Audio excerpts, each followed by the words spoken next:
Hello dear students. कुछ students का doubt था, कुछ बच्चों ने मुझे मैसेज किया था कि ma'am Rajasthan public service commission के एफएसओ में एसीएफ एग्रीकल्चर का क्वेश्चन पेपर डिस्कशन क्यों। तो बच्चों ध्यान में रखिएगा कि भाई एग्रीकल्चर वाला सेक्शन अगर एफएसओ में मेंशन है तो डेफिनेटली एग्रीकल्चर के क्वेश्चंस आएंगे ही, और एग्रीकल्चर के ही तो क्वेश्चंस मैं डिस्कस कर रही हूँ। ऐसे जितने भी बच्चों के डाउट्स हैं कि भाई हमारा क्या कोई काम का है, मान लीजिए छत्तीसगढ़ वाले बच्चे पूछ रहे हैं कि मैम क्या आरपीएससी का पेपर सॉल्व करना आपको फायदा करेगा। अरे भाई एग्रीकल्चर का पेपर सॉल्व करना आपको डेफिनेटली फायदा करेगा, बिकॉज आपके भी सिलेबस में एग्रीकल्चर मेंशन्ड है, तो डेफिनेटली ये सारे क्वेश्चंस हेल्प करने ही वाले हैं। सो आइए शुरू करते हैं आज पार्ट 2 ऑफ एसीएफ एग्रीकल्चर, और this particular paper was conducted by Rajasthan public service commission.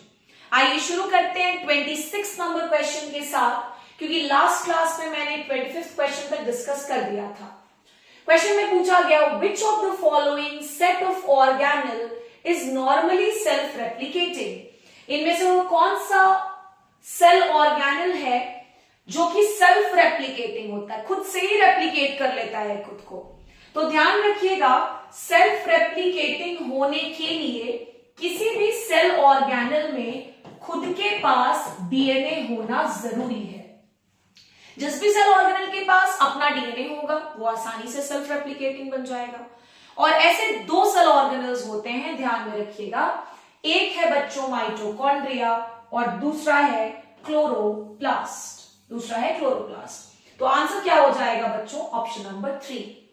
ऐसे ऑर्गेनेल्स यानी कि माइटोकॉन्ड्रिया एंड क्लोरोप्लास्ट को हम सेमी ऑटोनॉमस ऑर्गेनेल्स भी कहते हैं, और इन्हें किस नाम से जाना जाता है बच्चों, तो these are also known as semi autonomous cell organelles. इनमें खुद का डीएनए होता है जिसकी वजह से ये सेल्फ रेप्लिकेटिंग होते हैं। Coming to question number 27, genetics का क्वेश्चन है ये। आइए पढ़ते हैं क्वेश्चन नंबर 27 को। Formation of bivalents during meiosis 1 occurs at। bivalents का फॉर्मेशन meiosis 1 के दौरान किस स्टेज में होता है। तो बच्चे आपको बता दूं कि meiosis 1 का जो प्रोफेज 1 होता है, meiosis 1 का जो प्रोफेज 1 स्टेज होता है, इसमें 5 अलग अलग सब स्टेजेस होते हैं। कितने सब स्टेजेस होते हैं, 5 अलग अलग सब स्टेजेस। आइए इन सब स्टेजेस को भी हम लोग एक बार नोट डाउन कर लेते हैं। सबसे पहला है बच्चों लेप्टोटीन, दूसरा है जाइगोटीन, लेप्टोटीन, जाइगोटीन, पैकेटीन, चौथा है डिप्लोटीन, और पांचवा और आखिरी सब स्टेज है डायाकाइनेसिस। क्वेश्चन पूछा गया कि meiosis 1 के प्रोफेज 1 में बायोवैलेंस का फॉर्मेशन कहां पर होता है। तो आंसर मैं आपको बता दूं कि ये होता है जाइगोटीन स्टेज में। साथ ही साथ हमने ये भी सीखा कि ये 5 सब स्टेजेस के नाम क्या है, इन ऑर्डर मैंने अरेंज किया है। बायोवैलेंस क्या होते हैं, तो बायोवैलेंस बेसिकली बेटा पेयर्ड क्रोमोसोम्स होते हैं। Paired chromosomes are known as bivalents, और ये कब बनते हैं, तो जाइगोटीन स्टेज में। कमिंग टू क्वेश्चन नंबर 28, आइए देखते हैं क्वेश्चन नंबर 28 में क्या पूछा गया है। क्वेश्चन में blood group antigens of human are excellent examples of. जो ब्लड ग्रुप एंटीजन्स होते हैं इंसानों में, वो किस पर्टिकुलर चीज के या किस पर्टिकुलर जेनेटिकल मेथड के इंपॉर्टेंट एग्जांपल्स होते हैं। तो ध्यान रखिएगा, they are examples of codominance. ये किस चीज के एग्जांपल होते हैं बच्चों, कोडोमिनेंस। एक क्लास जब मैं जेनेटिक्स की लूंगी, अभी तो फिलहाल एमसीक्यू सेशन है तो ऑब्वियस सी बात है मैं लिमिटेड हूं, हर चीज को यहां पर एक्सप्लेन नहीं किया जा सकता। तो ध्यान रखिएगा, ब्लड ग्रुप ह्यूमंस में जो एंटीजन्स होते हैं, they are the examples of codominance. Next important question पर आ जाते हैं, question number 29, which of the following does not promote self pollination. इनमें से वो कौन से प्रोसेस हैं जो सेल्फ पॉलिनेशन को प्रमोट नहीं करते हैं। तो बच्चों जो डाइक्लिनी नाम का प्रोसेस है, ये डाइक्लिनी प्रोसेस क्रॉस पॉलिनेशन को प्रमोट करता है, ना कि सेल्फ पॉलिनेशन को। तो आंसर क्या हो जाएगा बच्चों, डाइक्लिनी। इसके अलावा मैं और कुछ भी प्रोसेसेस लिखवा देती हूं यहां पर, जो कि क्रॉस पॉलिनेशन को प्रमोट करेगा, जैसे कि सबसे पहला है यूनिसेक्सुअलिटी। यूनिसेक्सुअलिटी एक ऐसा प्रोसेस है जो क्रॉस पॉलिनेशन को प्रमोट करता है, बढ़ावा देता है। यूनिसेक्सुअलिटी के अंदर हमें दो चीजें पढ़नी होती हैं। यूनिसेक्सुअलिटी में एक है मोनोएसी और दूसरा है डायोएसी। मोनोएसी एंड डायोएसी। मैं आप सभी से जानना चाहूंगी कि क्या यूनिसेक्सुअलिटी और डाइक्लिनी सेम प्रोसेसेस के ही दूसरे नाम है या फिर ये कुछ नया है? ये मुझे जरूर कमेंट करके बताइएगा। क्या यूनिसेक्सुअलिटी और डाइक्लिनी सेम चीज है या फिर ये दो अलग अलग चीजें हैं? ये मैं आप सभी से जानना चाहूंगी। यूनिसेक्सुअलिटी के अलावा एक और इंपॉर्टेंट प्रोसेस जो क्रॉस पॉलिनेशन को बढ़ावा देता है वो है डाइकोगैमी। क्या है बच्चों? डाइकोगैमी। तीसरा इंपॉर्टेंट प्रोसेस जो कि क्रॉस पॉलिनेशन को बढ़ावा देता है, इट इज मेल स्टेरिलिटी। और चौथा इंपॉर्टेंट प्रोसेस जो क्रॉस पॉलिनेशन को प्रमोट करता है, it is self incompatibility.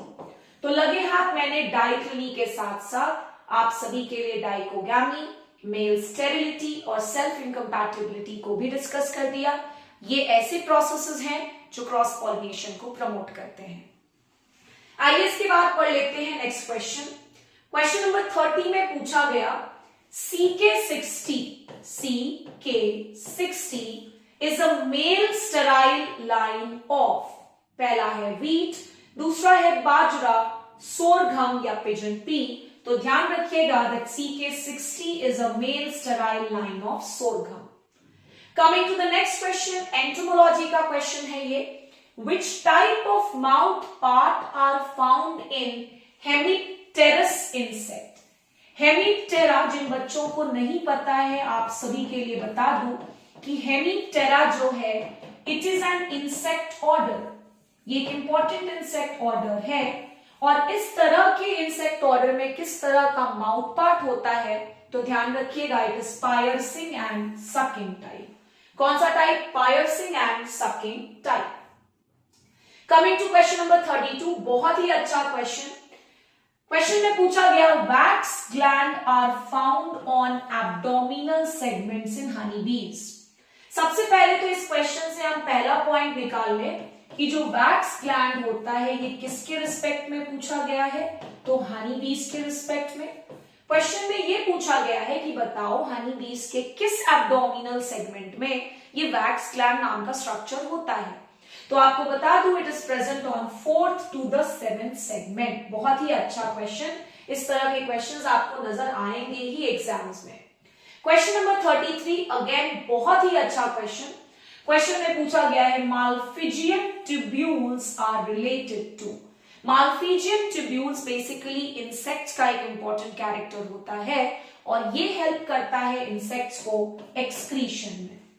Coming to question number 34, question number 34 में पूछा गया कि ऐसे इंसेक्टिसाइड्स जिसमें येलो कलर का लेबल हो ये किस तरह के टॉक्सिसिटी को इंडिकेट करते हैं। तो ध्यान रखिएगा कि ये इंडिकेट करेंगे कि सामने वाला जो इंसेक्टिसाइड है वो हाईली टॉक्सिक इंसेक्टिसाइड है। वहीं अगर ट्रायंगल रेड कलर का हो जैसा कि मैं बना रही हूं तो रेड कलर का टॉक्सिक रेड कलर का जो ट्रायंगल है ये एक्सट्रीमली टॉक्सिक इंसेक्टिसाइड्स को इंडिकेट करता है। एक्सट्रीमली टॉक्सिक ध्यान में रखिएगा। उसी तरह से येलो कलर का ट्रायंगल जो कि पूछा गया आप सभी को ये इंडिकेट करता है जैसा कि मैंने बताया हाईली टॉक्सिक इंसेक्टिसाइड्स को। इसके बाद होता है ब्लू कलर का ट्रायंगल और ये ब्लू कलर का ट्रायंगल इंडिकेट करता है बच्चों मॉडरेटली टॉक्सिक इंसेक्टिसाइड्स को। It indicates moderately toxic insecticides. और लास्ट है हमारे पास ग्रीन कलर का ट्रायंगल जो कि इंसेक्टिसाइड्स के स्लाइटली टॉक्सिक नेचर को दर्शाता है। किस तरह के नेचर को? स्लाइटली टॉक्सिक नेचर को। तो देखिए ये अलग अलग टॉक्सिसिटी ट्रायंगल्स भी मैंने इसी क्वेश्चन के माध्यम से कवर करवा दिया। आइए इसके बाद आ जाते हैं नेक्स्ट इंपॉर्टेंट सवाल पर। क्वेश्चन नंबर 35, जैसा कि मैं हर बार कहती हूं क्लास में कि साइंटिफिक नेम से क्वेश्चन आता ही आता है। इसमें जीएलएच यानी कि green leaf hopper of rice का जो इंसेक्ट है, इनफैक्ट ये जो इंसेक्ट है उसका साइंटिफिक नाम पूछा गया है। पहला है स्कर्पोफाजा इंसर्क्यूलस, तो आपको बता दूं इसी को कहते हैं rice yellow stem borer. This is rice yellow stem borer. और आपको पूछा गया है ग्रीन लीफ हॉपर, तो आपको बता दूं द आंसर विल बी नेफोटेटिक्स। क्या आंसर हो जाएगा? नेफोटेटिक्स। क्वेश्चन नंबर 36 पर आते हैं। इसमें पूछा गया अगर एग्स बिना फर्टिलाइजेशन के डेवलप हो जाएं तो इस प्रोसेस को हम क्या कहते हैं? तो आपको बता दूं this process is known as parthenogenesis. और ये पार्थेनोजेनेसिस का प्रोसेस हनी बीज में काफी प्रोमिनेंटली देखने को मिलता है, जहां पर एग्स का डेवलपमेंट बिना फर्टिलाइजेशन के पूरा हो जाता है। This is reported in the case of honey बीज ऑल्सो। कमिंग टू 37 नंबर का question, which one is a wingless? Wingless मतलब इनमें से कौन सा ऐसा इंसेक्ट ऑर्डर है जिनमें विंग्स एब्सेंट होते हैं? ऐसे इंसेक्ट ऑर्डर्स को जिनमें विंग्स एब्सेंट होते हैं रखा गया है एप्टेराइगोटा के कैटेगरी में। किस कैटेगरी में? एप्टेराइगोटा के कैटेगरी में। और इनमें से 4 ऑप्शंस में से जो विंगलेस ऑर्डर है दैट इज प्रोट्यूरा।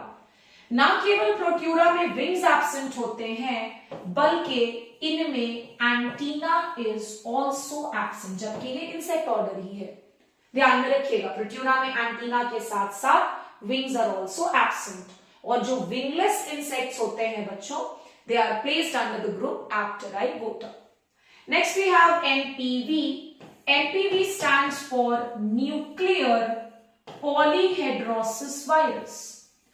ये जो वायरसेस हैं ये यूज किए जाते हैं for control of insects. Question पूछा गया NPV is used at which stage of insects? तो ध्यान रखिएगा दैट NPV को हम यूज करते हैं लार्वल स्टेजेस ऑफ इंसेक्ट्स पर। Question number 39, double seed in cotton is caused by? Cotton में डबल सीड का फॉर्मेशन किस इंसेक्ट के अटैक के कारण देखने को मिलता है? तो इट इज पिंक बॉलवॉर्म। ध्यान में रखिएगा। आप मुझे कमेंट करके बताएंगे कि कॉटन में एक प्रॉब्लम होता है जो कि है फ्लेयरिंग ऑफ स्क्वायर। आपको मुझे ये बताना है कि जो फ्लेयरिंग ऑफ स्क्वायर है ये किस बॉलवॉर्म का नेचर ऑफ डैमेज माना जाता है? किस बॉलवॉर्म के अटैक के कारण ये वाला सिम्टम प्रोड्यूस होता है कॉटन में, जिसे हम कहते हैं फ्लेयरिंग ऑफ स्क्वायर्स। आते हैं इसके बाद क्वेश्चन नंबर 40 पर।